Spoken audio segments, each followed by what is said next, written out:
জুলাই আন্দোলনে সবচেয়ে বেশি যখন নেতৃত্ব শূন্য, তখন আমাদের দেশনায়ক জনাব তারেক রহমান প্রত্যেকটিকে কিভাবে সুসংগঠিত করতে হয় প্রত্যেক নেতার সাথে কথা বলে এই জুলাই আন্দোলন পরবর্তী শেখ হাসিনাকে বাংলাদেশের মাটি থেকে বিতাড়িত করে ওই ভারতের দিল্লিতে পৌঁছে দিয়েছিল।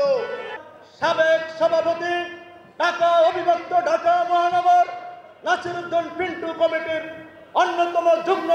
অন্যতম সাধারণ সম্পাদক, অবিভক্ত ঢাকার সাধারণ সম্পাদক, কেন্দ্রীয় সংসদ ছাত্রদলের ক্রীড়া বিষয়ক সম্পাদক, বাংলাদেশ জাতীয়তাবাদী যুবদল ঢাকা মহানগর উত্তর যুবদলের সাবেক সফল সাধারণ সম্পাদক, বাংলাদেশ জাতীয়তাবাদী যুবদল কেন্দ্রীয় সংসদের সাবেক সফল সাধারণ সম্পাদক, সাবেক সফল সভাপতি, আহ্বায়ক, ঢাকা মহানগর উত্তর বিএনপির সংগ্রামী আহ্বায়ক, 2018 সালে দেশনেত্রী বেগম খালেদা জিয়া, জননেতা জনাব তারেক রহমান আমাদের এই আসনের কান্ডারি হিসাবে 2018 সালে নমিনেশন পেয়েছিলেন আমাদের শ্রদ্ধাভাজন বড় ভাই জনাব সাইফুল আলম নীরব ভাই।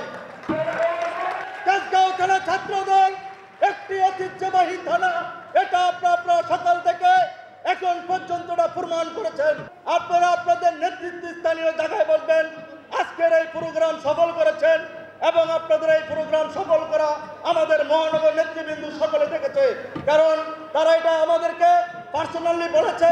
আজকের তেজগাঁও জেলা ছাত্র দলের প্রত্যেকটি কর্মী সৎ এবং কর্মঠ, এটা আমাকে মহানগর নেতৃবৃন্দ বলেছে। তারা ছাত্র দলের নেতৃত্বে আসীন হবেন, আপনাদের মধ্য থেকে নেতা নির্বাচিত হবে। মুক্তির মিছিলের স্লোগান দেওয়ার নামই হলো ছাত্রদল।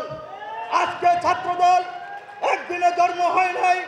ছাত্রদল দেশের মানুষের প্রত্যেকটি মানুষের যখন ক্রান্তি লগ্নে, যখন মানুষের ইতিহাস, বাংলাদেশের সার্বভৌমত্ব যখন অক্ষুণ্ণ হয়, তখনই বাংলাদেশের মানুষের চায়ার মতো ছাত্রদল নামে আসে।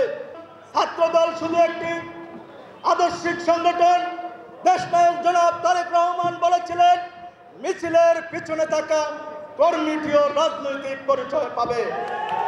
সুতরাং আমাদের চিন্তা করার কিছু নেই, আপনারা শুধু কাজ করেন, আমরা আপনাদের পরিচয় আপনাদেরকে বুঝিয়ে দেব। ঢাকা মহানগর উত্তর সবসময় বলে তেজগাঁও থানা ছাত্রদল সবচেয়ে সুসংগঠিত।